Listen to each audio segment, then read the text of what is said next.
ತುಂಬ ಇದು ನಾನು ಫಸ್ಟ್ ಟೈಮ್ ನಾನು ಹೋಗಿದ್ದೆ ಹೆಲಿಕಾಪ್ಟ್ರಲ್ಲಿ ನಿಜ ಹೇಳಬೇಕಂದ್ರೆ ನಾನು ಒಬ್ಬರು ಟೀಚರಾಗಿ ವರ್ಕ್ ಮಾಡ್ತಿರೋದು. ಇದು ನನ್ನ ಕನಸಾಗಿತ್ತು ಹೆಲಿಕಾಪ್ಟ್ರಲ್ಲಿ ಒಂದ್ಸಲ ಹೋಗಬೇಕಂತ. ಇದು ನಮ್ಮ ಭಾವದಿಂದ ಸಾಧ್ಯ ಆಯಿತು. ನಮ್ಮ ಭಾವನ ವರುಣ್ ನಾಯ್ಕ್ ಅಂತ, ಅವರಿಂದ ಈ ಕನಸು ಇವತ್ತು ನನಸಾಗಿದೆ. ಆಕಾಶದಲ್ಲಿ ಹಕ್ಕಿ ಹೇಗೆ ಹಾರುತ್ತೋ ಹಾಗೆ ನಾವು ಇವತ್ತು ಹಾರ್ದಂಗೆ ಅನಿಸ್ತು. ಇವತ್ತು ತುಂಬ ಖುಷಿ ಆಯಿತು. ಇದೊಂದು ಹಾವೇರಿ ಅಲ್ಲ, ಒಂದು ಸಣ್ಣ ಎಷ್ಟು ನಾವು ಇಲ್ಲಿಂದ ದೊಡ್ಡ ಹಾವೇರಿ ಕಾಣ್ತೀವಿ, ಆದರೆ ಮೇಲಿಂದ ಒಂದು ಸಣ್ಣ ಪುಟ್ಟ ನಗರ ಥರ ಕಾಣುತ್ತೆ. ಅದರ ವ್ಯೂಸ್ ಎಲ್ಲ ತುಂಬ ಚೆನ್ನಾಗಿತ್ತು ಮೇಲಿಂದ ನೋಡೋಕ್ಕೆ. ಭಯ ಏನು ಆಗಲಿಲ್ಲ, ಆದರೆ ಸ್ವಲ್ಪ ಅದು ರೊಟೇಷನ್ ಮಾಡಿದಾಗ ಭಯ ಆಯಿತು. ಆ ಕಡೆ ಈ ಕಡೆ ರೊಟೇಷನ್ ಆಗಿದಾಗ ಭಯ ಆಯಿತು. ಅದರ್ವೈಸ್ ಚೆನ್ನಾಗಿತ್ತು, ಎಕ್ಸ್ಪೀರಿಯನ್ಸ್ ಚೆನ್ನಾಗಿತ್ತು. ಖಂಡಿತ ಜೀವನದಲ್ಲಿ ಒಂದು ಸಲ ಆದರೂ ಹೋಗಲೇಬೇಕು ಅನ್ನಿಸ್ತು ನನಗೆ. ಗುಡ್ ಎಕ್ಸ್ಪೀರಿಯನ್ಸ್ ಇದು. ಇದೊಂದು ಒಳ್ಳೆಯ ಅವಕಾಶ. ಇದನ್ನು ಎಲ್ಲರೂ ಯುಟಿಲೈಸ್ ಮಾಡ್ಕೋಬೇಕಂತ ಹೇಳ್ತೀನಿ ನಾನು.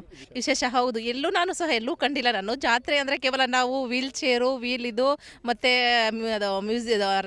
ಟ್ರೈನ್ ಆಗಿರ್ಬೋದು, ಬ್ರೇಕ್ ಡ್ಯಾನ್ಸ್ ಆಗಿರ್ಬೋದು, ಈ ಥರ ಆಟಗಳನ್ನು ಆಡಿರ್ತೀವಿ. ಆದರೆ ಜಾತ್ರೆ ಅಂದರೆ ಇದು ಒಂಥರ ಹೆಲಿಕಾಪ್ಟರ್ ರೈಡಿಂಗ್ ಇರೋದು ಒಂಥರ ಹೊಸತನನೇ ಅನ್ನಿಸ್ತು ನಮಗೆ. ಇದೊಂಥರ ನಾವು ಎಲ್ಲ ಕಡೆನೂ ಹೋಗಿ ಆಡೋಕ್ಕಾಗಲ್ಲ. ಆದರೆ ಈ ಥರ ಜಾತ್ರೆಗಳಲ್ಲಿ ಆರ್ಗನೈಸ್ ಮಾಡಿದಾಗ ಇದೊಂಥರ ಒಳ್ಳೆ ಎಕ್ಸ್ಪೀರಿಯೆನ್ಸು, ಮತ್ತು ನಮಗೂ ತುಂಬ ಖುಷಿ ಆಯಿತು.